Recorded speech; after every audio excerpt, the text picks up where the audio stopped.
So you might have seen in the news today about 1,100 technologists such as Wozniak and Musk signing a letter to ask for the halt of AI production that goes beyond the capability of GPT-4 for at least 6 months. You also might have seen that Goldman Sachs have released their research on how they feel that AI is going to displace 25% of US jobs in the next few years.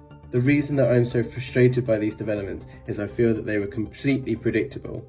I'm going to show you a clip from my TED Talk in 2015. For context, when this was filmed, I was 24 years old. I was a high school dropout with no qualifications to my name. I hadn't gone to university, and a lot of the information that I had came from reports that were produced for government bodies. I've spent most of my adult life talking to politicians, executives, and technologists who've been very dismissive about the claims and the impact that AI is going to have. The reason that I find our current state of play so frustrating is I feel those with legislative power and influence have not done enough to adapt to our growing technological capabilities, and therefore have done a disservice to you, me, and everyone. I feel OpenAI's call for regulation could lead to a monopoly. I feel their competition's call for a halt on AI production is really for them to be able to catch up, and the guise of it being over your safety is really just a battle for control. But have a look at this clip and see what you think.